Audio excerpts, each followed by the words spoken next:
Here we go.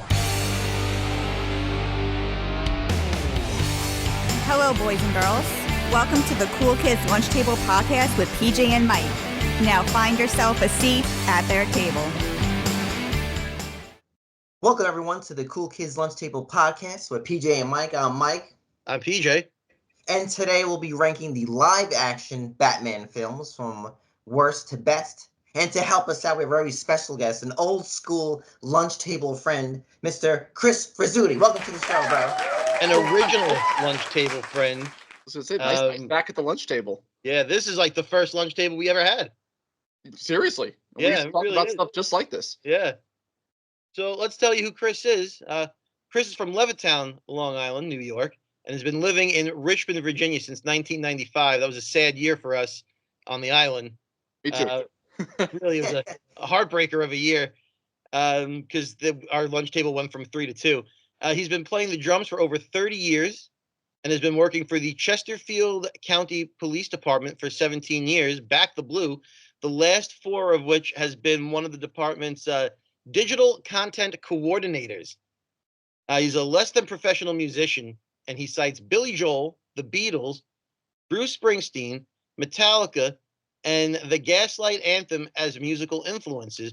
I am surprised that Green Day is not on the list.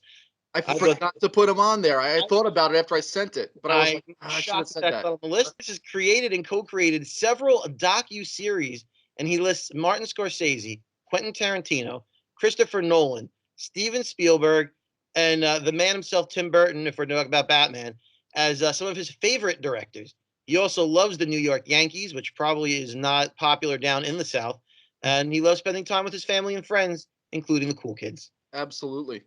Mm-hmm. And Chris, like you said, this is a fun one because, I mean, we haven't really, ever since Mikey's wedding, I mean, we've had a little bit more contact, but for a long time, we had not had enough contact. So this is a fun one for me, just for us to hang out, connect. No, man. I'm getting chills here talking about this. This is great. Great. This is a fun one for me. I'm really excited about this one. Chris, I don't know if that was a typo, but I think you said 30 years for playing drums. Is it you meant saxophone or piano? No, it was both of those. Yeah, I probably just put it in there as a placeholder for myself. Right. I do have a kit back there, but I don't really play it that well. It's just I just bought it on a whim, basically. Like I pretty much buy everything in my life. It's basically playing music for, let's say, over 30 years. Yeah, mostly saxophone, piano, and recently, past 5 years, started picking up the guitar. But that's why I say less than professional, because it's all right. It's funny. I've been listening to music for over 30 years. That's not, and you do great at it too. I'm such a great listener. You are. Yeah, so folks, Chris, like I said, Chris has been a childhood friend, a very loyal friend, and in the 4th grade, folks, and we'll get on with the show. In the 4th grade, all of us were in the same class, and it was really awesome. That was Mrs. Meehan's class, and it was a great table. I hated her. She could be tough on you. So, folks, what we're going to do is we're going to go down chronologically when the movies came out, all the live action, and we're going to kind of exclude like Justice League, Suicide Squad. We just want to do truly the Batman standalone. So to start it off, we're going to kick off with Batman, the movie that came out July 30th, 1966. That's with Adam West and company. So, Chris, how about you start off? So, I don't hate it. I mean, it's very watchable. It's a cool movie. It's almost like watching a live cartoon. Mm-hmm. Yeah. Mm-hmm. Convoluted at times, Yeah. They threw everything against the wall and a few things stuck and they went with all of it, which was cool. But I think seeing all the villains at the same time on camera, because, you guys know, you got the villain of the week with the TV series. Yep. Which was fun. Every now and then you'd get a second one or they'd reference the second one. But you never got them all at the same time. So I thought that part was really, really cool to see all of them. Adam West is at his campiest in this. For sure. Oh, yeah. And the best thing about him is he embraced it. He was just like, let's go. That's what made it work. Exactly. Yes. Burt Ward too, he was, who's more dynamic of the dynamic duo than Burt Ward's reactions to everything that he does. Holy Merlin the Magician! Gets it for a shock. Oh, yeah. I made some notes here, lots of camp and craziness. It's very fun, though. Yes. absolutely worth the watch. You know, the problem is it comes up against some Batman movies, and some like, you know, but some are just so powerful and, you know, hit so hard that it gets covered up a lot. But it's a good movie. It's a fun little watch, and the best part, especially for me, I got 2 little kids. It's the safest one to watch with kids. Yep. Yep. You know, it's fun, campy, like I said. Good movie. I haven't seen this movie since I was a kid, but I'm pretty sure this is the one that has the shark repellent, Yep. right? Shark This is repellent's when right. they evaporate people. Like, Yep. It's amazing. they Yeah. zap them. Pretty fishy what happened to me on that ladder. I think this is also the one with the, I guess it's a meme now with the time bomb. Like, what do you do with the bomb? Some days you just can't get rid of a bomb. Yeah, that's it. Yep. That's it. And I think, like Chris said, one of the cool things, like he said, you see all the villains. I think they actually hang out in the submarine, if I remember, right? Yeah. Doesn't the penguin have like a? Yes. I think it's the shape of a penguin, or Yep. something like that. No one But yeah, would- like Chris said, this is a cute film. I would give it like a 7.5 out of, an 8 out of 10. It's really a solid film. You know, it's like, hey, like Chris said, it's a cartoon came to life, and it's like, and then a movie wouldn't work, like you said, Chris, like if they didn't fully go full camp, like you can't do it halfway. You got to do it all the way, and they did, and that's why the movie works. It's still fun, like you said, it's still fun to watch. You can put it on now; it's easy to watch. You know, Oh, I think it's relatively short too, so it's like perfect. You know? It is. It's really short. It's really just an extended episode of the show. Yeah. Yeah. I look. I'm not saying it's a perfect 10 or anything like that, but I love the movie. Just for the nostalgia of it. Adam West is the first Batman I ever met. I think he's actually the only Batman I ever met. I have behind me. Hold on, I'll get it. I'm out of print, but I have his autograph. I don't know if you can see it. On the DVD. On the DVD of the movie, I have Adam West's autograph. I met him in the city years ago. My father took me to a comic book convention. One Penn Plaza was where it was. It was before New York Comic Con was a thing. I think it might have been a Big Apple Con or something to that effect. And he was one of the guests there. And you could meet Adam West, Burt Ward, Frank Gorshin. And I think one of the Catwomen, I don't remember which one, maybe Lee Merriweather, I forget who. I don't remember who it was at this point, but one of the Catwomen. And we went there, and I brought the DVD because I wanted to get it signed by all the villains, all the superheroes. And then we saw how much it was to get an autograph, and my dad was like, "You could have one." And of course, you're gonna pick Batman. If you could have one, you're gonna pick Batman. Right. Yeah. And so I met Adam West, and he spoke to us for a little bit, made a couple of jokes. It was very friendly to he wasn't an intimidating person to be near. He made it comfortable. We were only there for a minute or two, but it was a good experience. And I've always loved the Batman '66 show. So the movie, when I finally saw that, I think it's fun. Like you said, it what a lot of people also don't realize is they say it's campy, and that's why they complain about it. The Batman comic books at that time were not serious and dark. So it was the Silver Age comics. They were goofy. They did those kind of lighthearted storylines. Sure. And the show reflected that. And it wasn't until Frank Miller came out with Dark Knight Returns, and it took a darker turn, that you would even have the ability to make a Michael Keaton movie. So of its time, it really wasn't so far off from what the tone of Batman was supposed to be. So when you look at it in that perspective, it really nailed who Batman was. So I like that movie. I don't think it's a 10 out of 10. I think it's a solid 7.5, 8 out of 10. All right, boys. The next one is Batman '89. Yeah. So Chris, give us the rundown, man. It's probably one of the movies I quote the most in my day-to-day life. Your pals, they're not bad people. Maybe we ought to give them a couple of days to think it over. No? I remember watching this movie. This was like, if our parents' generation was Batman '66, this was ours. Yep. And I remember just seeing this, and I think through the eyes of a kid, I thought it was a little slow moving at times. Like, you want to see action, Batman beating everybody's ass and everything like that. Yeah. And you get that, but it is a little bit few and far between, especially in the first half of the movie.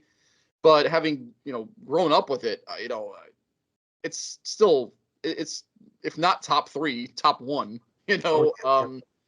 it's fantastic movie. And Mike and I, now PJ, that we have each other's phone numbers, you're in on this action too. We send each other just random Batman '89 gifs, quotes, Batman Returns too, but mostly Batman '89. just the other day, I was working with a bunch of my friends. We were at working security up at an art expo. And before it started, we're just walking around looking at everything. So we go to walk into the main room and I go, gentlemen, let's broaden our minds. Gentlemen, let's broaden our minds. Lawrence? And of course, my friends with me who understands what I'm talking about, the younger guy that we had no idea what we were talking about. Right. But we explained it to him. He thought it was really cool. I can't tell you how many times I've said this town needs an enema. This town needs an enema. I know. I mean, every line in the movie is quotable. I mean, everything from Batman to Alfred. Oh, Vicky everything. Vale, Yeah. they're perfect. You know. What's my favorite? I say it every time I'm at a dinner table that's a little bit bigger. Is can you pass the salt? Yeah. It's just we could probably do a podcast just talking to each other in Batman '89 quotes. Probably could. Yeah. But by far one of the movies that defined our generation. You know, Jurassic Park being right up there too. But you know, Batman '89 was the superhero movie for us for years. Yep. And you know, I remember, you know, I had all the toys. I had Wayne Manor. I wish I still had them now. I had the crummy Batman that had like the utility belt that came out that you could speed up to and always snapped, you know. I mean, you name the Batman toy, the '89 Batmobile, I had it, the Batwing. So I don't know. It's one of my deserted island. If I could bring 5 movies to a deserted island, that's one of them. Oh yeah. From the iconic music too. I mean, Yeah. I keep saying iconic when it comes to this movie because that's what it is. It is. Word for it. If we didn't have that movie, we would not have what we have today in Marvel or DC in terms of superhero movies. It legitimized it. I think. Yeah. You know, everything prior to that really did have a lot of goofiness to it. And as much as I love Superman 78, right? That movie, the original Superman movie, is great. And that's another movie where you could say without that, we don't get to where we are. But even that had a lot of campiness and goofiness to it. It didn't take itself super seriously. Right. And Batman '89 did. And that's a big reason why these movies are taken seriously now. Oh, yeah. I think one of the things why it holds up the most also is because of Tim Burton's view of it. You know, his creative view, where it's timeless. It's not really set in a time period. Right. Some things that look like they're from the 20s and other things that, you know, it's a cell phone. You know, he's able to like communicate with Alfred. So the timelessness of it makes it timeless. Yeah. Well done. Well said, Chris. Yeah. I think it was like you said, Chris, like it just revolutionized Batman and just the whole industry of that. You know, like, you know, like everything after this movie, this is the Batman that set the tone for every other Batman going forward. You know, you wouldn't have the Batman, the animated series, the way it is because of this film. You know, I mean, we can keep going on and on, but just as we know, the cast, you got Michael Keaton. You know, I love his voice. You know, I think he has the best Batman voice when he actually speaks. You know, and he's not using any kind of voice modulator or nothing. Voice. Yeah. You know, Jack Nicholson. I mean, hello. I mean, perfect. I think he was born to be the Joker, literally. Kim Basinger, what a knockout. I mean, good Lord. She's got to be one of the hottest, if not the hottest chick, maybe besides Catwoman. Yeah, it's real hot. You know, Pfeiffer's. That's tough one to beat, too. I mean, 2 smoke shows right there. You're right. There is something else you have that I want. You know, like you said, we have Alfred. You know, but also the henchmen. Yeah, Bob. Yes. You know, and just like it's just great. Yeah, that one guy had like samurai swords. I mean, he didn't have he had a name, but and I just love how the Bat Cave looks. That's my favorite Bat Cave. Yeah. And then I just feel like I had to just add this. It's actually a great. I know Danny Elfman. That's the best theme ever. But the Prince soundtrack is actually excellent. So It really is. I really recommend people you get that soundtrack. It's banging. You know, all the songs are really good. So, PJ, anything else to add to 89? I think we've covered most of what makes that movie so great, but I think that movie has just so much going for it that it couldn't fail. It's the great director, great cast. Yep. You know, the costume people from everything that they've done in that movie, it just couldn't fail. It was designed to be great, and it was great. Like John Peters as the producer had a vision that lined up exactly with what Tim Burton's vision was. If that doesn't line up, like everything went right. when they made Yes. that movie. Yep. That's why they called it Batmania. Everyone Yeah, yeah. loved it Yeah. because Mhm. everything just clicked. It's amazing how everything just clicked. Yep. My small thing I don't like about it, it's like it's keeping it from being a perfect 10. It's a 9.5 in my eyes. Is I didn't really like that the Joker was the one who killed his parents. You know, I That's didn't only- love that because I felt like as an adult and as a kid, I was like, holy shit. But as Yeah. an adult Like, now, when you watch it, like, oh, you kind of right? wish it was some other rando, Joe That Chill was with really some other- coincidental. Yeah. Yeah, Right. I just feel like the ages didn't match up because Bruce Wayne's a little kid. Yeah, and yeah, his yeah. parents are killed by an adult Mhm. who's not he wasn't like a teenager that when Yeah. a 30-year-old man killed Bruce Wayne's parents when he was 8, and now Bruce Wayne's a 30-year-old man, and the Joker's not in his 60s. So Right, right. that's the part that didn't line up. However, nothing is more chilling than have you ever danced with the devil in the pale moonlight? Oh, dude, I'm just Yeah, like, all the time. what a line, man. What a one of the great villain lines. Oof. Oh my god, it's the best. Yeah, I say it all the time. Always. I would put that movie at a strong 9. I don't think it's a 10. I don't think any of the Batman movies that have ever come out is a 10, but I would definitely put this at like a strong 9. Now, the next one, so that came out 89, and then 1992, June 16th, comes Batman Returns. Mm. Chris. So I'm gonna jump back to Batman '89 very, very quickly for 1 Sure. second. Oh, yes, I'm sorry. PJ, we both said 9 out of 10. Should we give it an 8.9 for 89 out of 10? Oh. We'll keep it a 9. We'll keep it a 9. I think it came out in 90. So it hit popularity in 90. Okay. Yeah. All right, we'll give it the 9. There we go. Batman Returns. Okay, so what I have here, 2 lines. Intense, divisive, but a genuinely badass movie. Mm. Great villains, high stakes, and Keaton shines as an aggressive Batman here. Yep. Oh, yeah. Every superhero, I've heard you guys say it on this podcast before, you see it in creative writing all the time. The hero needs a better villain. You know, you need to overcome the odds. I think that's one of the reasons why Superman struggles a little bit in the movies, because he's a god. Yeah. Yeah, who's really going to beat him? Yeah. I mean, it's tough to beat this guy who can do anything and be everything. So Batman needed 2 villains who were really intense, and these were the ones to do it. It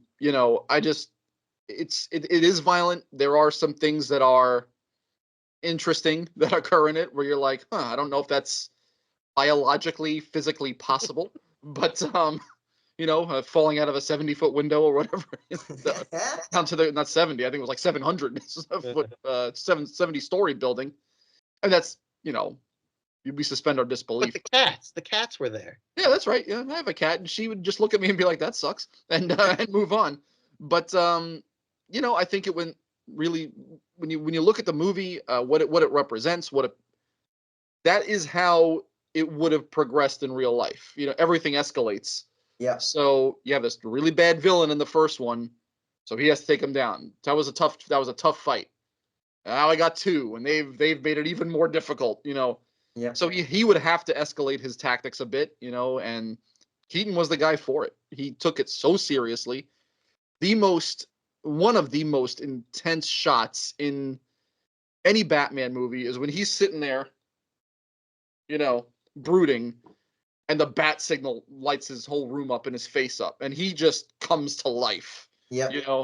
It's just like you are about to get your ass kicked. And then you and then you just right. Oh, it's great. It reminds me of like Tombstone with Wyatt Earp when he's like, "I'm bringing hell with me," because here he comes, and he sure did. I like Batman '89 better. I don't rate it as one of the best Batman movies. Probably right there in the middle of the pack. Right. A lot of fun though, and again, we keep saying it, but comic book come to life. Fantastic movie. Yeah. Mm-hmm. Yeah, I mean, for me, I give this movie like 7.5 out of 10. I feel like we'll start with the positives. I mean, like, Keaton's awesome. Penguin, I mean, James DeVito's portrayal, I mean, that awesome. I mean, he was just like a mutant, basically. He was just awesome. I love his voice, I mean, Catwoman, what can we say, man? Holy. I remember seeing that movie. I was like, wow, my bat signal went up. I was like, holy. I mean, she's still the hot. Slide down your bat pole any day. Exactly. Exactly. Damn. But I think what makes this movie a bit clunky is it's really Tim Burton. I think he gets too Beetlejuicy. You know what I mean? Like there's one point I remember even as a kid I didn't like it. Remember when like I like the fact they hijacked his car. You know, the Batmobile. But then he's sitting inside of a coin slot machine. I mean, it's good comedy. It's very much like the '66 Batman. But even as a kid, I just like this isn't like matching the tone of the first one. You know, but things like that. But I mean, I'm other positives. Christopher Walken, he plays a great nut. Oh yeah. You know, I always like rubber duckies. You know, Yeah. I like hanging. I like seeing those. And I didn't like the. This is the thing I didn't like. I didn't like when they actually get the penguins, like actual animals with like. With the rockets on them. Yeah, I actually had the toys. I have all the toys still, but I didn't really like. Even as a kid, I didn't like it. You know. It was a But little weird. It was a little weird. right. But I actually love this one. And Yeah. I actually, if I gave 89 a 9. I gave Returns a 9.5. This is actually my favorite of all the Batman movies. Nice. And here's why. All the pros and cons that you guys have said are accurate for sure. There was something about the story on this one that I think was better than 89 because we know the story of Batman is his parents are taken away from him. And he channels that, right? And makes himself Batman. He grows from it. I love that this one has the Penguin as his adversary, and it's a complete reversal. His parents weren't taken away from him. His parents gave him away. They didn't want him. And he's a person that should have been a millionaire, should have been Bruce Wayne, but his parents gave him away. And the fact that it's just the complete opposite, I think tells a really good story because it tells you who Batman is as a person, but it puts a little bit more importance on Alfred. Wow. oh yeah. That without Alfred, he could have been the Penguin, like right. He could have been a supervillain. It makes you really understand that Alfred's not just a butler; he's more than that. It gives you a villain that you know what Batman's really he can fight the Penguin, but he's going to beat him up. Penguin's not going to win him in a fight. But and I think that's even more important that they don't fight that way because it just shows how different life is for people that had very, very similar backstories with no parents and how they were raised. And I think that's a story element that really worked well in the movie. And then I think you add in the Catwoman so that you have a bit more of an actiony villain. And that combination of the two villains is it works so well. Just because they were so opposite, everything played off each other very well. There was some real goofiness to it. And like you said, those negatives are for sure valid and they're right. But I think the story itself that was built in Batman Returns makes a better movie. If you would have taken the tone of 89 and applied that to the same story, Oh yeah. Returns, I mean, it would have been a perfect 10. But I still like those elements. And I think that's why I like that one better. You know, while you're saying that, it's like, they're both birds. Right. Yeah. That's not really a bird, but you know what I mean, flying, mammal. But and it kind of shows the darkness that went that way, but the lightness that goes with a penguin. How everybody thinks it's fun. Penguins. You go to the zoo. Who doesn't like watching the penguins? Right. And it's funny how like you're saying, it kind of crosses wires like that. So that's a very interesting point. Yeah. I got my train of thought back though. Thing that I always at Christmas time I always say Merry Christmas, whoever I'm talking to. Right. Goodwill toward men. All right. And women. Oh God. Line from the movie, I'm not being misogynist.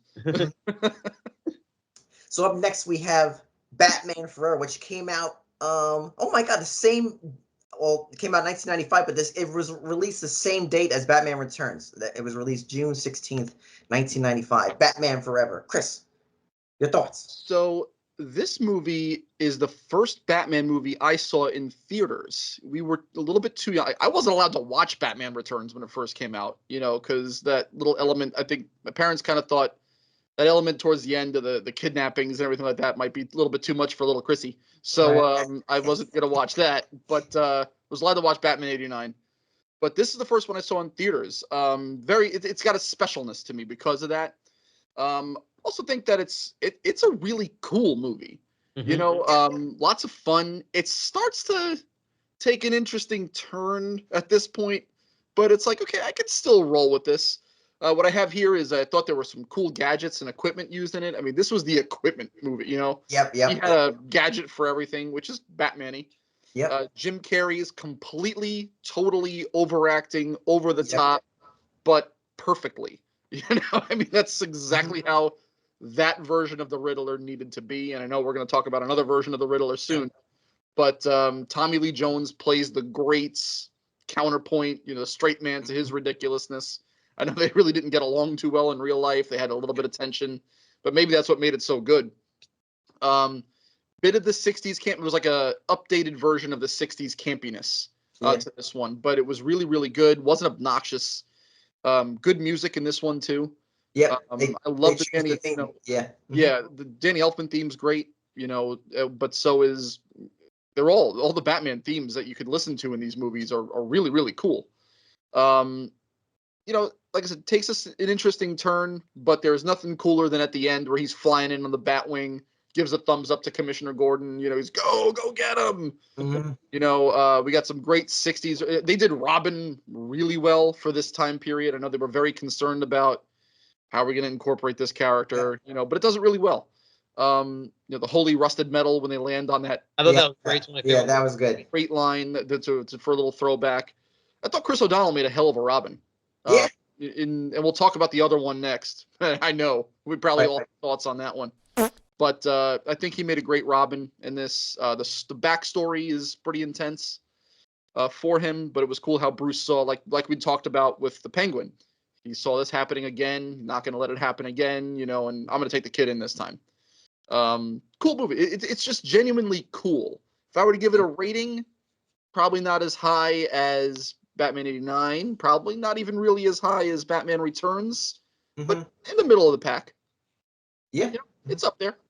Good movie. Yeah. Chris, you're right on point with me. Yeah, I gave this movie like 6.5, maybe 7 out of 10.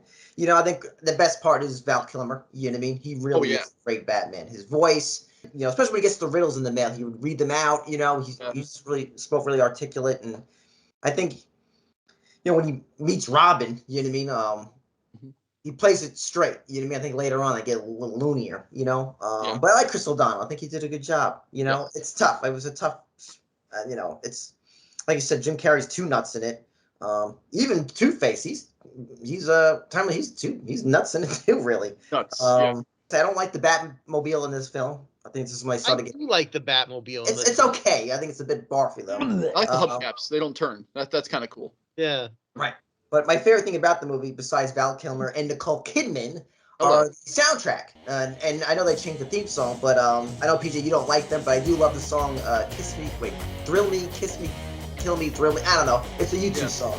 I love that song. Great video. It's so good. And, of course, the banger, Kiss from a Rose from Seattle. That was a song. Beautiful song. So, and which, you know, I remember they played at the end credits. You know what I mean? You're like crying, you know. And I remember the music video, he's like in front of a bat signal.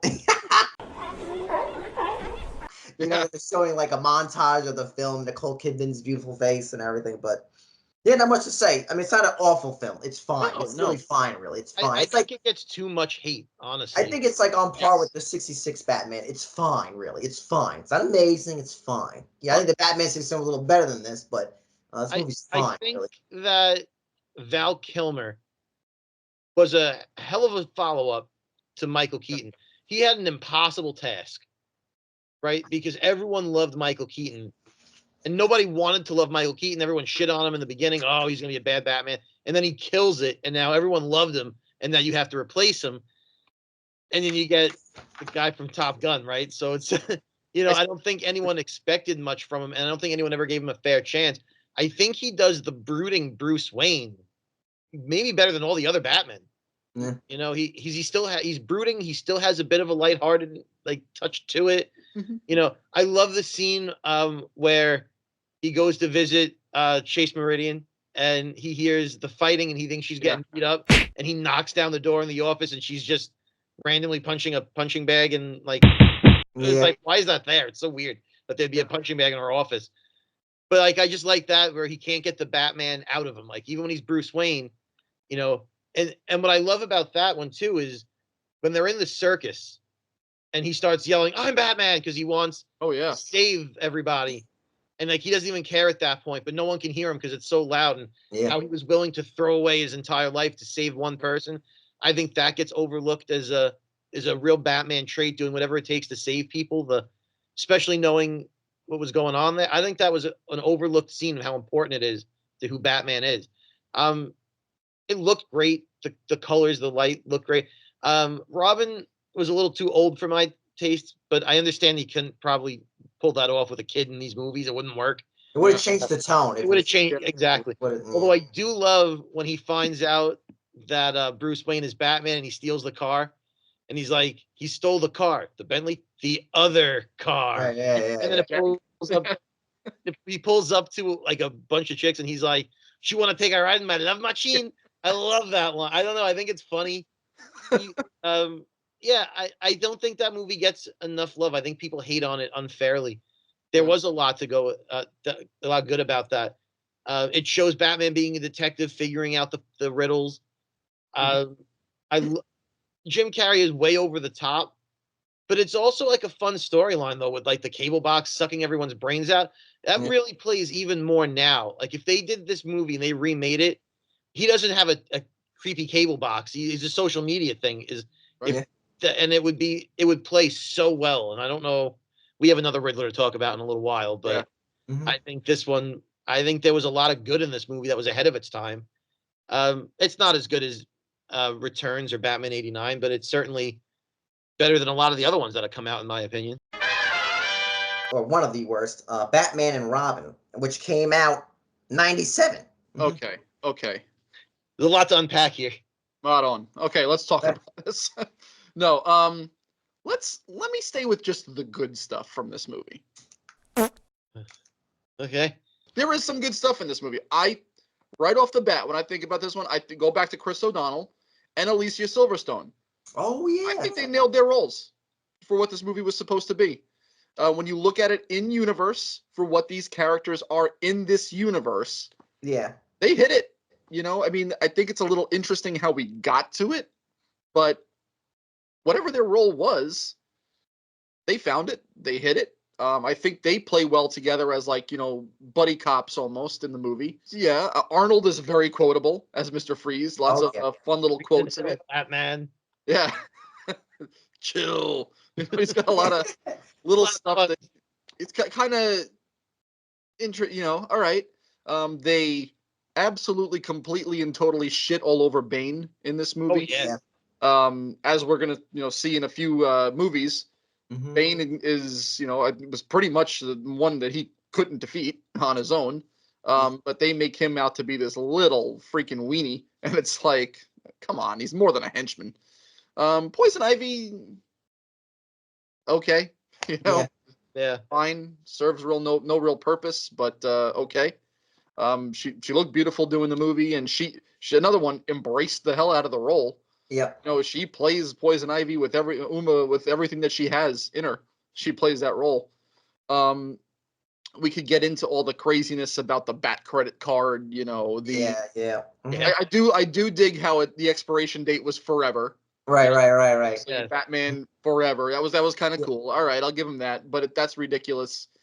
A lot of stuff needs to fall into place for their big master plan to happen.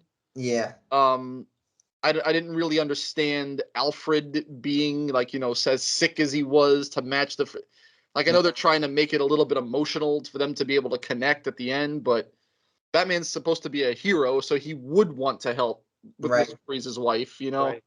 So just naturally he'd be like, look, I can help you. You're a great scientist, all that stuff. Just it's all over the place. Everybody rags on it for the ending where they have the ice cars and the ice bikes to sell more toys, and that's exactly what that was. But I don't know, man. It's I rate it as probably the worst Batman movie we've seen on film. It's just everywhere. And if we're gonna talk about, not to go too deep, because this in and of itself could probably be a separate episode, but George Clooney as Batman was just because of ER, and he was the hot actor at the time. Didn't put anything into it really. I thought he made an okay Bruce Wayne. I don't think I actually think he was fine. he could have been a even better Bruce Wayne if he embraced it a little more. But Yeah. he had the ability, the little bit that shone through. He had the chops for Bruce Yep. Wayne. He's a Batman stretch was a for Batman. little. Yeah. Like, I at think- least put a little gruff in your voice, put a little growl on something, you know? Yeah. I think, I would give this movie like a 4 out of 10. I don't think it's unwatchable, but No. I think what they should have done really, I mean, we don't have a time machine, but it's really if anything, it's really a comedy. It's really a parody if you really think about it. You know what I mean? Whether that's intentional or not, all I can say is, because you hit all the marks. I'll just say this: I think about Alfred Hitchcock, and he said the most important thing about making a movie is the script. Because look, you got to look. Clooney is a legit actor. Chris O'Donnell, he's good. I mean, look, Lisa Silverstone, fine, but she can do comedy. But you have Arnold Schwarzenegger, all these people, charisma. Uma Thurman, you have talent there. Oh yeah. And it just shows you how a script can really, like, you can't polish a turd. Long story short, So and obviously the studio, they were just going the toy route. So You could have just made it about Bane. Why not use Arnold as Bane? He's this Yeah. big. yeah, I know, right? Just There his was so many backstory ways now they that he's could've from went. Germany. You know. Yeah. There were Whatever. some fun Easter eggs in there though for like the comic book fans, like Jason Woodrue being the person who makes Poison Ivy essentially. In the comic books, he's the Floronic Man and he's involved with Swamp Thing and all that other stuff. But like that was a cool little like name drop that most people probably don't even know, Yeah. right? But like when you're watching as a comic book fan, you're like, oh shit, I know that name. It's like that was cool. Um, what's her face as his girlfriend? Elle McPherson. Yeah. She added absolutely nothing to the movie. Like all of his girlfriends in all the other movies add something. Maybe not a lot, but something. She's there to just because Bruce Wayne needs a girlfriend, I guess. But her name in the movie is Julie Madison, and again, that's a name from the comic book, so people recognize. If you're a fan of the comics, you may pick it up. I don't like what they did with Batgirl because Batgirl is not Alfred's niece; it's Commissioner Gordon's daughter. I didn't like that change. O'Donnell remains fine as Robin. I don't understand why we thought we should take him out of the Robin costume and put him in a version of a Nightwing costume with a cape. That was a weird choice. But again, like when you see the chest design looks like Nightwing, you're like, oh shit, I know that from the comic books. That's what Nightwing looks like. Like it's cool, but unnecessary because he's still being Robin.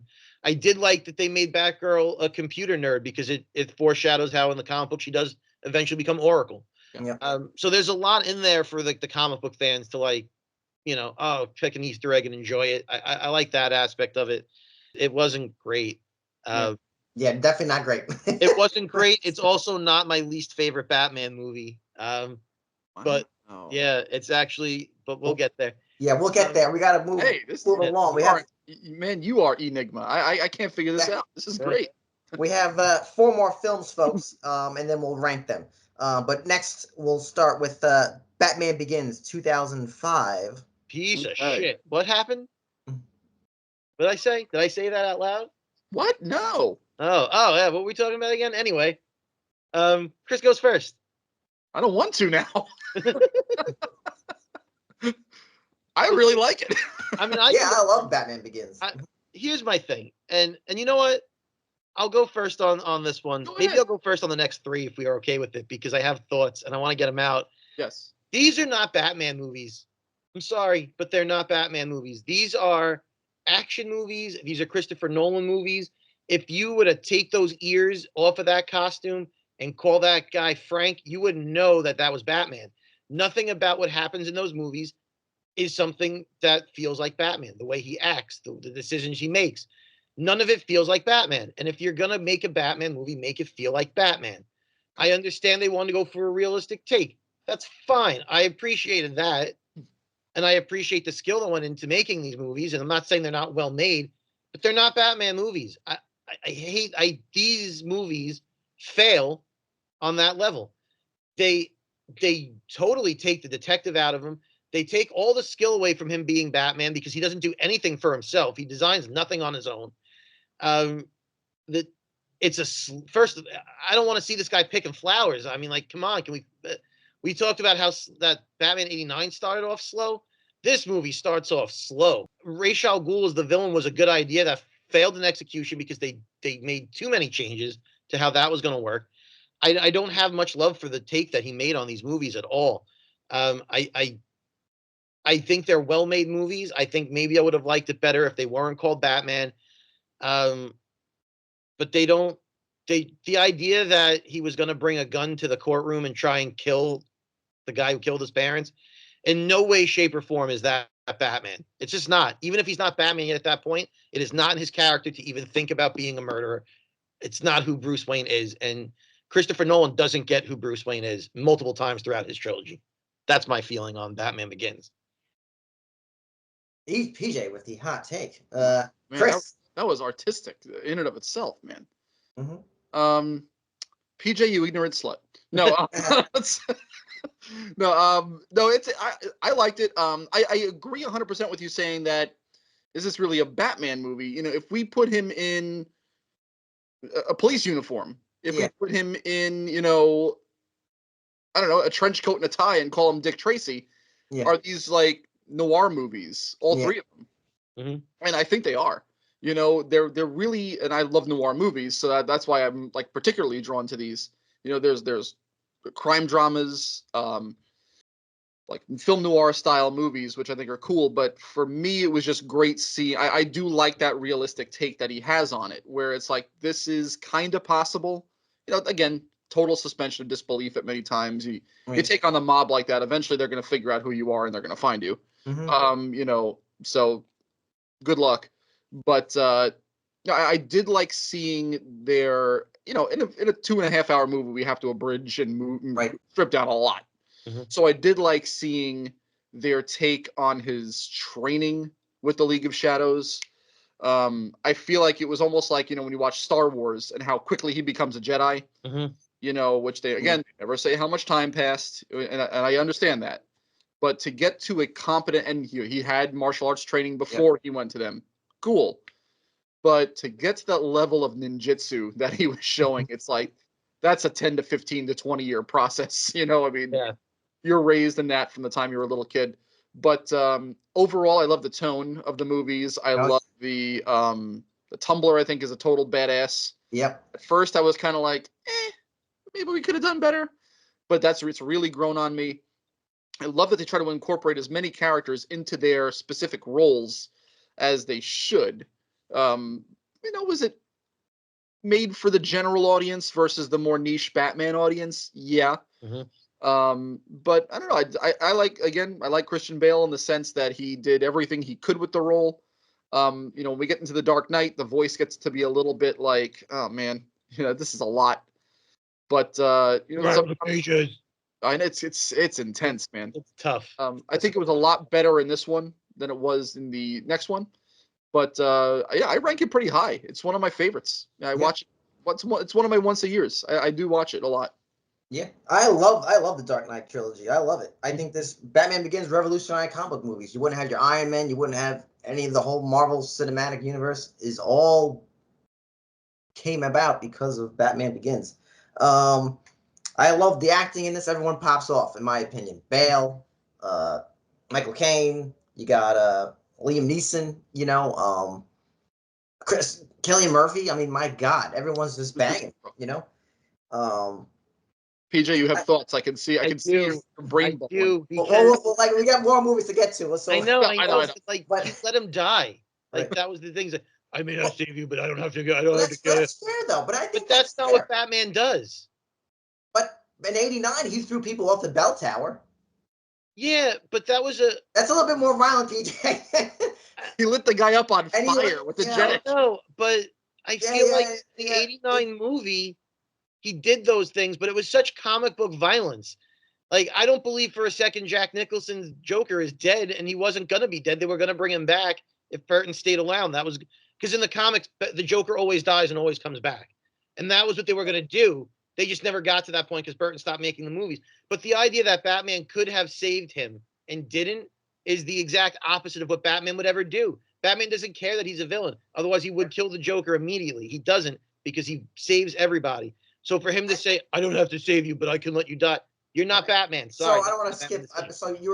So you don't like Ben Affleck's take or Zack Snyder's take of Batman then? I do not appreciate the fact that he's going around killing people and doesn't have any remorse for it. No. So I mean, just sticking with Nolan's, I think this is very influenced by Sam Raimi, if you're familiar with him. You can definitely feel the Spider-Man influence in this film. But I think this movie still, in my opinion, it still holds up. It's a classic, and you can add what if it's not this, that, whatever it is. I think this movie still gets, for me, I think it's obviously influenced by Heat, Michael Mann's film. And I think, look, I think if you're gonna redo Batman, this is where you start from. You know what I mean? Because after this, you have the other versions from different films, and we're gonna get to them. I think coming up in a couple of films is, I think, the worst one ever. But yeah, I think this movie really pops off. And you spoke about girlfriends. I think Rachel Dawes is finally a character that carries through all the films that he's struggling with. So that she's being talk about villain of the week, or hot girlfriend of the week. This is really a girl who really carries through his heart throughout all three films. So out of all the Batman films, you don't talk about any other chick, or the live action anyway.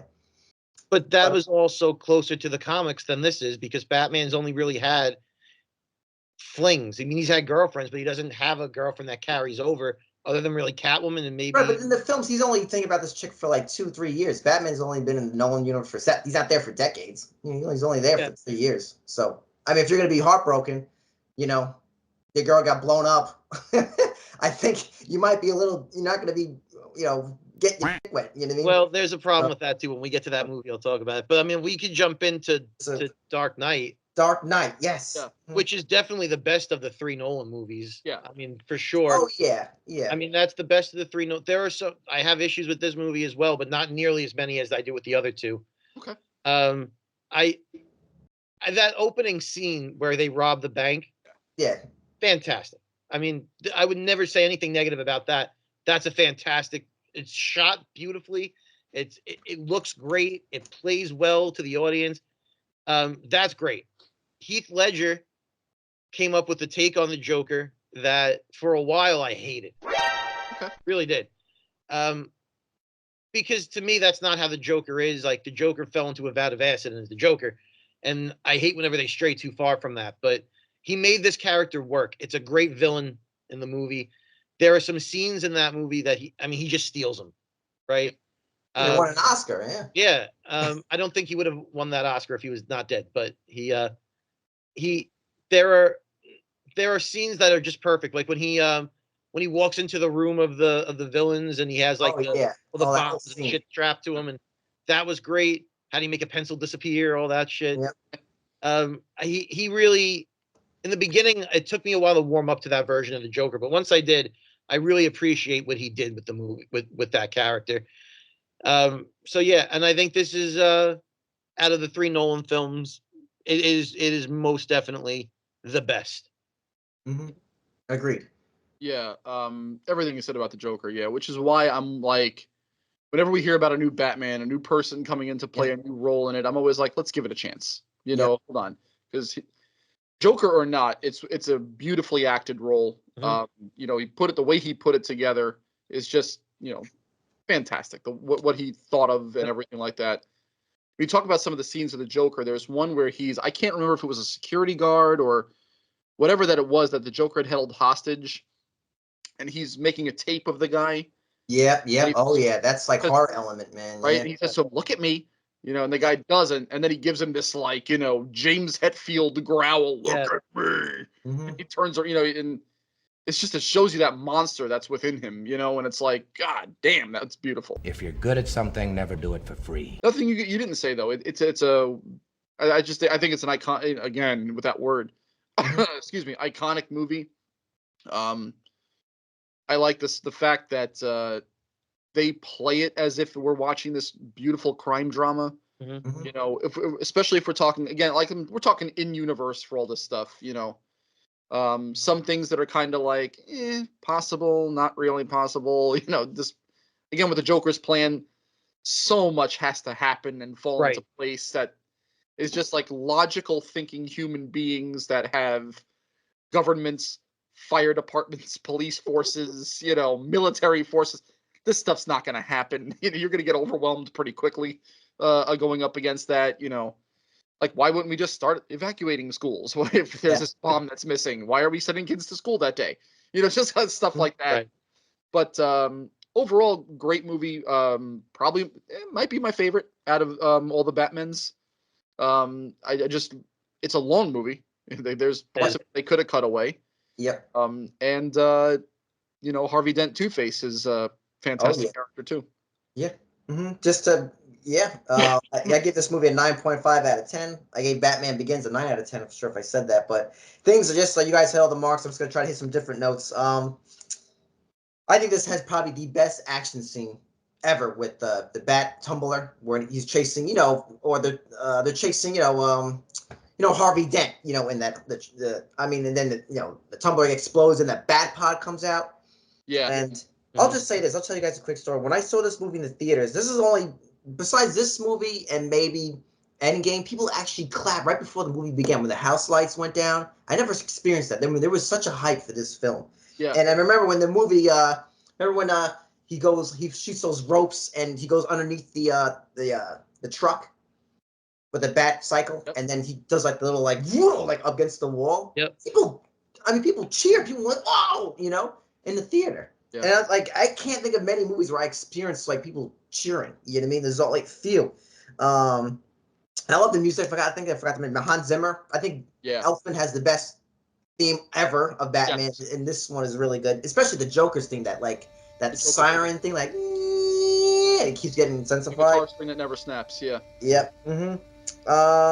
And just so many great scenes. I mean, the interrogation room was probably the best. You know what I mean? Yeah. Batman versus. I mean, it's like a chess match. Now it's funny that you say that because with the audience reaction, I remember being in the theater. That was a while ago, so I don't remember every piece of it. But I remember being in the theater when the lights come on and Batman's standing behind him.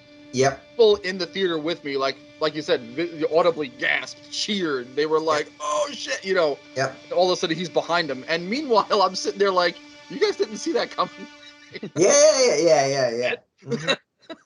But it's a cool scene, yeah. Yeah, and I agree. It's too long. I feel when it gets to the point where they're in those two boats, and they're gonna blow one up. That's where I'm like, you didn't need that. I feel like you didn't need it. You could have just, thing. but I feel like that was more of a studio thing.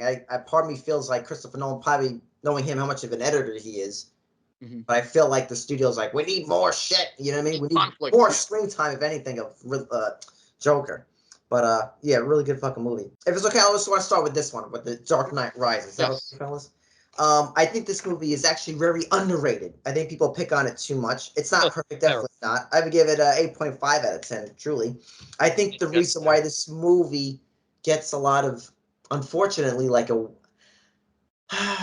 look, there was a shooting in that theater because of this, you know what I mean? Not because of this film, but that, I think it put a weird... I mean, I feel like sometimes Christopher Nolan has jinxed the poor guy. I mean, he had Heath Ledger die. He had this awful shooting. He had the pandemic for Tenet. I mean, he has a really crazy, weird thing, but he must be dreading sometimes for releasing movies. Something always bad happens. Poor guy. But yeah, I think I love, and we talk about the voices. Oh, side note, Christopher Nolan's the one who modulated Christian Bale's voice. Where is he? Don't blame Bale, blame Nolan. But I love Bane in this film. I think he's badass. Oh, you think darkness is your ally? You merely adopted the dark. I like Anne Hathaway. I like the Bat plane, or just the Bat. I think it's a great closer to this series. Not perfect, definitely not. But I'll just say this: when I was in the theaters, it actually, on a sad note, I actually was kind of looking for the exit. So I was like, God forbid some other psycho comes in here and blows us all away. Mm-hmm. But on the more positive note, people were cheering when like Batman first comes back. When he's chasing Bane on the motorcycle, that whole thing. When Batman fights him in daylight, which is pretty cool at the end. I mean, there was such an excitement, and I always remember there was kids crying when Bane breaks Batman in half. You know what I mean? Like there was kids going like, "Oh no, Batman!" But I just love that. I think I'll just say this. I think it's very underrated. I think it's people pick on it way too much. It's a really good movie. I think people just jump on the hype train of negativity. Unfortunately, the society that we live in now. But it's a really solid film. That's all I'll say about that. This film has my favorite Catwoman. I don't know about that, Pete. I like I'm going in terms of horniness, but yes, go. Mm-hmm. I think then we have to talk about the Batman. We talk about the hottest Catwoman, but But I think in terms of character development, and the character itself, I think Anne Hathaway's Catwoman added the most to this movie compared to what the other Catwoman's added to their movies. And it's just because she's a much better actress than the other two. So that's my positive, is I really liked Anne Hathaway. I thought it was cool the way they kind of gave her some of those gadgets that would flip up and it would look like the ears. Oh yeah, yep. I thought that was real cool. This one is really the only one that showed her being a burglar. Yep. Which is why she's Catwoman. She's a cat burglar. And this is the only one that really ever showed her trying to steal anything, which to me was great. Like, that's what she's supposed to do. But it also shows that she's not really a villain, better than the other two movies do. And in the comics, she's a villain, but she's not. Like, Batman has that soft spot for her because she's not evil. She's just a burglar and whatever. And he sees the good in her. And I think that was done really well in this movie. That's really where my positives end. Because this movie is a joke. Because let's talk about who Batman is. Why does Batman become Batman? People he loved died. And he couldn't, as a kid, he couldn't stop them. He wants to grow up and be Batman, right? He wants to make sure no one ever dies again. And then his girlfriend dies. And what does Batman do? Does he double down and become a better Batman? He whines about it like a little bitch and stops being Batman. Well, I think in terms of the tone of the film, I think if you're starting from Batman Begins and it would be too. It wouldn't add in terms of this storyline. It'd be out of character for him not to do that. But that's my whole point. That's my entire point on why this movie fails and why this trilogy fails. Is you made a Batman movie and you didn't make him Batman because in the terms of the film, so it works for the film. Like you're talking about Batman canon, but I think for this version of Batman, it would work. But that's why he gets the movies wrong, because he made a version of Batman where him quitting works. And there's never a version of Batman that he quits. There's just not. And that's why he's not Batman. Batman fights till the bitter end no matter what. That's why he's Batman. That's why he's the best of all. Superman's my favorite superhero. But like Chris said, there is no way he's going to lose because he's Superman. And so when he fights to the bitter end, it's not that big a deal for him, right? Because he's not, unless he's fighting Doomsday, he's going to win. Yeah. With Batman, any one of Batman's villains, any regular person on a good day can beat Batman. And he knows that, but he never gives up anyway. And no matter how hard things get, Batman doesn't quit because we need Batman to save the city. And Christopher Nolan said, or he quits because he's sad. Well, when did he quit, though? Because he stopped because they passed the Harvey Dent Act, and then crime went down. So he just went into recluse. But he would still be Batman because crime doesn't go away. Even if Batman is just fighting a mugger on the street, Batman doesn't stop because the cops can't catch him. Wasn't his character also struggling? We could take a whole half hour on this, but we've been here close. I don't want to keep going over. But wouldn't he? I'm losing my train of thought as well, but.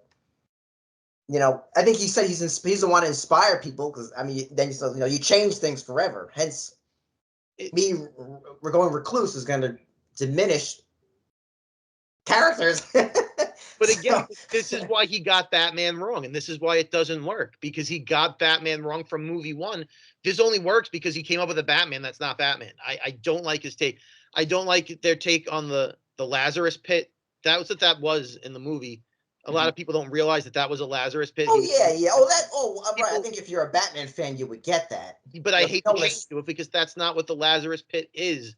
I know. They can't have like a supernatural element. I know, but you're making changes that just feel like changes for change's sake. Like you didn't need it. I don't like his take on Bane at all. I don't think it's way better than Batman. We get it, Batman and Robin. I'm not saying it's not, but I don't like the take on Bane. A lot of people miss that this entire trilogy stole the plot from Batman 66. The entire trilogy stole the plot, and no one really picks that up. But in Batman 66, the villains come up with a plot that's basically going to steal the water, and it turns all the people into dust, right? The whole plot of what Ra's al Ghul started in the first movie was about the water. They were going to put that device in the water, and it was going to poison it or whatever. It was going to, not poison, but that was the idea of it. And then it carries through and Talia starts to do it again. And he has to fight all the other villains in the meantime. And then that movie ends with Batman having to find a way to get rid of a big round bomb. And some days you can't get rid of a bomb, so he dumps it in the water. It's the same ending as Batman 66. It really is. And I don't have Yeah, And that's not a bad thing. So I'm not saying it is. I'm just saying so- like a lot of right. people Like I miss said, this that. movie wasn't perfect, but I think it's picked on too much. Well, But because it's bad. That's why. It deserves all the picking it gets. They shouldn't even say it's bad. It's it's the same thing as Batman Begins. Is it a good, well-made movie? Sure, but it's a terrible Batman movie. It's just a good action movie. It's an awful Batman movie. Okay. Chris, your thoughts before we get to the last one. Okay, so I kind of agree with PJ on this one. Okay. Especially where it was like he goes recluse after Rachel's killed. I feel like it would just piss him off more. And now you'd have like the Undertaker Batman going and just Right. like just mowing people. I could see him becoming a murderer after that almost. Like he gets into post-traumatic stress disorder. He gets just, which he already has, but it can be Right. compounded. And he just goes completely rogue. And now even the cops who are his buddies have to go after him. And again, it's another thing where all these plots, all these plans have to fall into place. And if they don't, none of it's going to happen. I didn't dislike the take on Bane for a movie for these purposes. Like, okay, fine. It is what it is. And I think Anne Hathaway is by far the show stealer. I think she crushes this movie. She's a great. She takes a lot of shit, but she's a great actress in her own right. A good film needed to be stripped away. If you strip it back a bit, you'd actually have a very intense and visceral movie. So again, stupid decisions that are made by anybody who's not Batman, and even some of his decisions are stupid. Like you would never send your entire police force into the stores. to flush a guy out, because what happens in the event of a cave-in? You send a small team in, and then we'll send more if we need to, or the National Guard. That's how that works. But I did think this was a great way to incorporate Robin into a series. Yeah. It's a great finish. Like I said, it cleans it all up by the end. Right. And I say Robin because that really wasn't, obviously. But I could see if they wanted to make a couple more, you could see how, hey, Bruce did come back at the end. He's going to be Batman in the shadows again. And now he's going to be Robin or Nightwing and work alongside with him. You could see it happening. It is one of my lower ranked Batman movies, though. I think I came out of the theater going, fuck yeah. But I think over time I've been like, oh, fuck. When it comes to this one. Yeah, it's fair. Yep. Very good. And finally, to get to the last one, The Batman, which came out, which seems like ages ago, but it's only 2022. So, I really feel like that was a pre-pandemic movie. I know. It got lost in time. Chris, you want to just start us off with that? Total film noir movie. I really enjoy this movie. I think, again, Robert Pattinson's going to be Batman, the Twilight guy. Give it a chance. And, I think he played a aggressive, angry, bitchy billionaire. Because you got to figure, a billionaire is not the guy who's going to go to Walmart at 11 o'clock at night because, I need to go pick up Motrin for my kids. That's not what a billionaire is doing. So he's going to be reclusive and not really know how to act around people and be a little bit off. You look at some billionaires, like famous billionaires of today, regardless of no politics or anything like that. But, you see these guys, it's kind of like, what the hell is this guy talking about? What planet are you from? So I'll just go over my notes. I just have a couple lines here. Possibly the most true, in my opinion, PJ, I'm not as much of the comic guy as you are, but probably as much true to form Batman that we've seen. I agree. Because he's angry, aggressive, doesn't really care, but he's not going to get you killed. Yep. Love the noir style of it. I think the filming itself could have been a little bit brighter. There are sometimes you're looking at this movie like, I cannot see what is happening on film right now. Yeah. I tried to watch it with my wife the other day, and she's like, dude, I can't see it. What's going on? Can we adjust the brightness? And I'm like, no, that's how it's shot. And needless to say, we watched about 17 minutes of it, and she's like, okay, goodbye. Not watching. But I think this portrayed a true supervillain of today in the Riddler, like how you could see a true supervillain, terrorist, whatever he is, coming out. That this is like, damn, this was eerie. And we all know people like this. And you get enough of a following behind you, this is possible. This is very, very, very realistic. It's feasible, I said. Definitely could have held off on the ending sequence.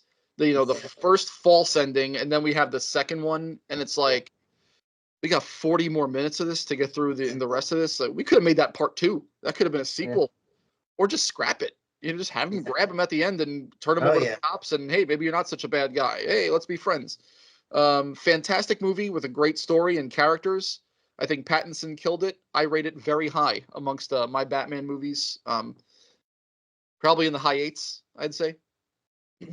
Wow. Well, I agree with all of that, actually. I'll just jump in real quick because I think you said everything perfectly. I agree with so much of what you said. I think he does a great job. I think it gets the best tone, the best vibe. I think if we're looking for a realistic take on Batman while still staying true to Batman, he crushes it compared to the Nolan movies. Yeah. I think the Riddler was interesting and a way different take than we've seen on the Riddler. Yeah. And it worked. The only issue I really have with the movie, aside from the length, because you're right, it was very, very long and it's very, very dark. Those two things, is it doesn't make him quite smart enough. Because, like, at some point, when they're trying to figure out all the different riddles and, like, maybe they mean an owl, maybe it's this. It's like, dude, you're a bat. Like, come on, figure it out. You know what I mean? Me and my friends saw it right away. Exactly. We went to go see it, and I do what I do for a living. He works for a federal agency too. And we were sitting there, we looked at each other like, bat. Yeah, Like, exactly, right? if these two idiots can figure this out, Yeah, I watched the same thing. I'm like, I don't know. I mean, if I can figure it out and he can't, we got a problem. Yeah. And I know they need it as a plot device. Otherwise, like, it'd be very quick. But take that aside, right? He was not the brightest of the Batman. He looked like Batman. He acted like Batman. The scene with the Batmobile coming out of the fire and he's like, I got you. And then you hear the music. I think when we talk about Batman themes, this is my favorite Batman theme since the Burton movies with Elfman. It almost has a Darth Vader feel to it. Like when you start hearing that music, you're like, oh shit, it's about to go down. It's like, it's got like a Darth Vader, a Jaws feel to it, where you know something's about to happen. Noir, like you said, it's a great noir film. I rank it very high as well. I really, really loved it, and I love the Catwoman in it. I think she's the hottest of the Catwoman. Yeah, she's great. She's a great job. She does a great job. They have some high tech stuff in the movie. They also have low tech stuff in the movie. It's another one of those movies that almost feel like what we say 89 feels timeless a bit. Yeah. This feels the same way. There's nothing that makes it overly futuristic, overly set in the past. It plays well. Right. Mike left because he doesn't like our take on the movie. That's fine. And you know what? Screw him. What the hell I know about anything. But yeah, I do. I loved it. I thought it was great, and I'm happy to see another one. Oh yeah, absolutely. I mean, it's going to be interesting to see how his and Alfred's relationship will change over time too, because I don't want to say they're contentious. I felt like he was arguing with his dad. Like a young guy arguing with his dad, like, exactly. Leave me alone. I can handle myself, kind of thing. You could tell that they loved each other, Right. I thought that was done well too. Yeah, absolutely. And and what you say about the timelessness, we have a modern car with a thumb drive. Like, who uses a thumb drive anymore? I mean, I do because it's the technology of my age. Right. But who uses a thumb drive with that joke in it? And then he's driving a '70s hot rod. And it's so beautifully done. And it really was. I don't know about you, but I think you and I have a good chance of calling cultural appropriation on Colin Farrell here. Yeah, I think so hey, too. Man. But where'd that accent come from? No, don't play us better than us. Yeah, come on. Come on. Sorry, guys. How you little? He did a great job as the. I had to go in the bathroom as usual. How you the little Riddler's room? I heard everything. But I'll just say this: we're running out of bat. We're talking about how to get rid of a bomb, how to get rid of that pee. But guys, I'll just say this with the Batman. I actually hated this movie. I hated it. I gave this movie like a 4.5 out of 10. I think it's like we said, it's too long. It's long. I think it's actually very boring. I mean, obviously it takes a lot from Seven, Fincher's film. I think I love Robert Pattinson. I think he's actually a very good actor, Robert Pattinson. But I think this is probably the most boring, most one-dimensional performance I think I've ever seen. When he's Bruce Wayne, he's just like, I feel like he just works at Hot Topic. And then when he's Batman, look, to quote The Dark Knight, I'm not wearing hockey pads. He looks like if I came out with hockey pads. Like, whenever he came out of the shadows, I wasn't intimidated. Like, I would, honestly, I would probably laugh. You know what I mean?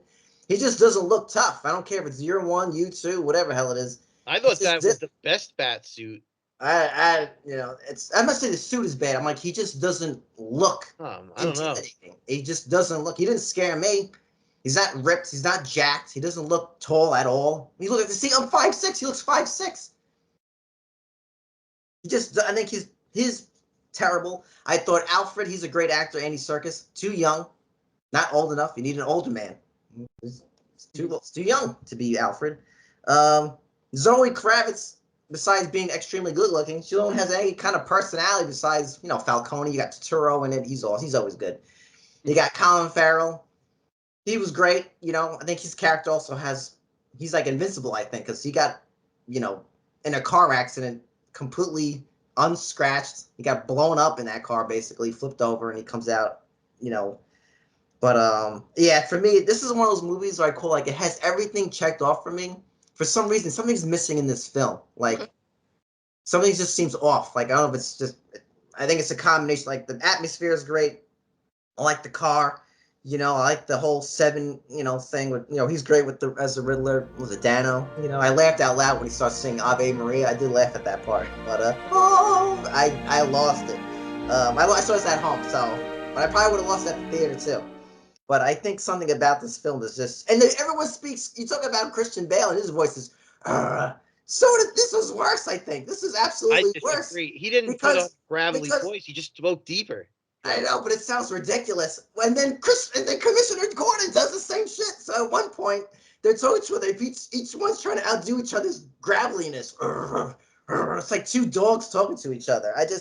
For me, I thought this movie, something about it has all the things that should be popping off. But here's what I think. Here's what I'm hearing, and I could be wrong.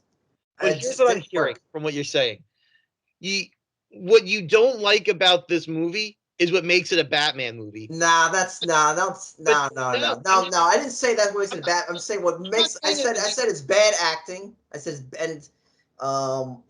these characters aren't really good, man. Like I said, you really think Robert Pattinson nailed it as.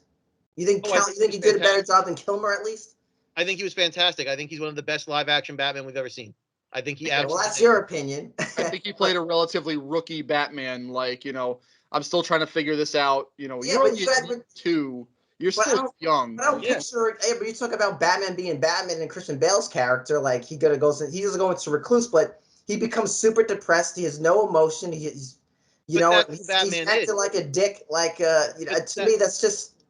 But that's straight from the comics. It's straight. But then do you like Kevin Conroy's in the cartoon? He never gave Alfred. He was never a DIC to Alfred. Again, but that show takes place in a different point in his career as Batman. I don't know. He's like already. I think you stretched it here. But we could agree to disagree. But I think this movie was definitely, like I said, it hit for me. It checked all the boxes. There are Batman Year 2 comics. There's Batman Year 1, Batman Year 2, and the way for me, I always say this. I'm not gonna. Shouldn't have to do my homework to like a film. I'm grading this film as it is. But right, and that's what I was saying. I didn't mean for it to come off as negative when I said you're disliking the parts that make it a Batman movie. That's not. I didn't come off the right way. I wasn't trying to be negative. I know. But what I was trying to say is like the parts that make it true to Batman, which is the reason why I love it so much, are the parts that you're like, well, I don't like that he did this, I don't like that. But that's. But like I said, there's something. I guess you really say there's a problem with execution. Those things they have very well. What they do is right. Like I said, to compare it to Batman and Robin, you have this elite cast of actors, and for some reason, why is it not working? It comes down to the script, and I think there's something because this movie there was issues with Pattinson. Mm-hmm. There was a delay with this film. It wasn't because of COVID or anything. I mean, that was a part of it, but that was part of it. But there were issues with Pattinson. That's for the scheduling shit. But in terms of something about this film, like I said, there's nothing. Something's off. I'll just say that. I would never want to revisit it. It's like for me, it's like Batman. I don't have a desire to rewatch this film at all. It's just. Well, I have twice already. Yeah, I've watched it a couple of times. Yeah. I couldn't. I think it's one of the more rewatchable Batman. You look for the little things that are in it too. No, it's good. Like I said, I appreciate the Fincher. I love the hints to Hush that they might do if they make a sequel. Yeah. I think that's great. The foreshadowing of other villains that could come. Right. I like that. There's a little bit of mystery behind who his parents even more in this one. Yeah. There's too much going on in this film too at one point too. They packed a lot into it. They really long. Like you said, Chris, the double the false and oh my god, I was like, I actually laughed out loud when they played Nirvana. Look, I love Nirvana. They're my holy trinity of bands. But I laughed out. I lost it. Like, I don't know what it is, man. I just couldn't help it. Like I said, Hot Topic, man. Hot Topic, you know?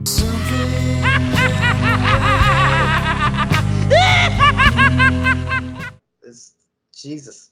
But folks, we gotta get the show on the rest of the Batman road to the cave. Guys, we're gonna go fast from worst to best. There's 9 films. Oh, we're doing worst to best? Okay. Yep, of course. Are we a consensus, or is this like our individual? Oh, yours, Chris. Yeah, your list. So we'll start with our number 9. So, Chris, what's your worst film, number 9? Batman and Robin. Same for me. PJ. Dark Knight Rises. Okay. Number 8, Chris. Okay, I have a reason why. I say Batman the movie from 1966, and the reason why is because they actually start getting decent at this point. Right. It just goes up. It just goes up against an all-star starting lineup at this point. That's it. It's a great. I enjoy it. It's fun. I have nothing bad to say about it. It just goes up against some heavy hitters. That's okay. For me, I had The Batman with Pattinson. Okay. TJ? I had Begins. Okay. Chris, number 7, what do you have? The Dark Knight Rises. I had a feeling. That's okay. I had Batman Forever for my number 7. TJ? I had Dark Knight. Wow. Okay. Oh, nice.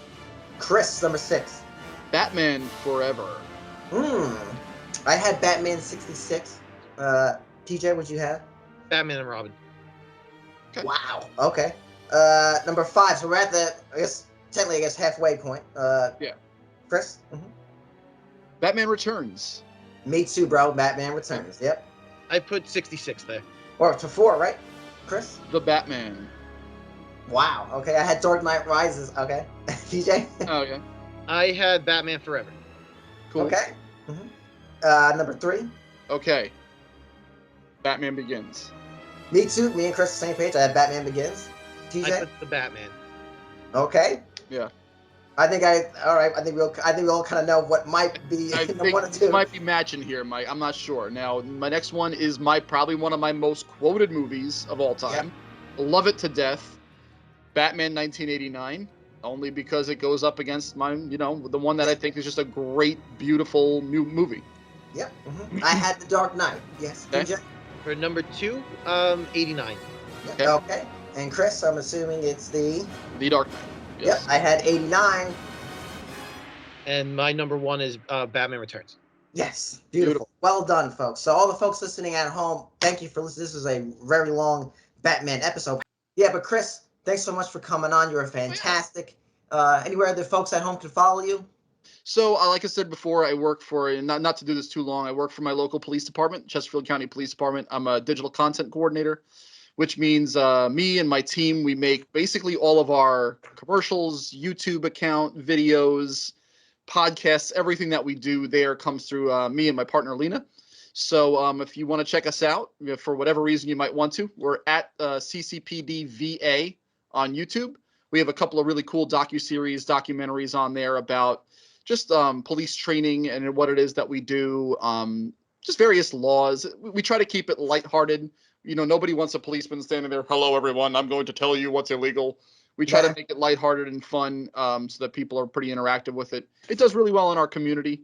And the only other thing I have to tease you is me and my buddy. I've mentioned him a couple of times on the podcast. We're actually forming our own that we hope to have out around the summertime. It'll be very similar-ish to this one. It'll be more superhero related and movie related in general. We've done a couple of episodes, and listening to yourself with all of your incredible thoughts can be a daunting task. So we're going back and, as you guys know, we're going back and reworking some of it, but it'll be along these lines. So looking to, who knows, maybe one day we can have a shootout when everyone jump on together and have some fun. But other than that, that's it. Fantastic. Well, guys, same bat time, same bat channel.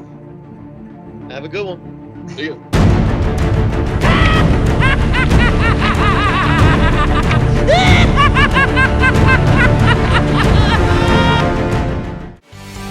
Boys and girls, lunchtime is over. For more information, visit their website at coolkidslunchtable.podbean.com. Follow the boys on all social media platforms. Just search Cool Kids Lunch Table Podcast. Now get to class before you get detention.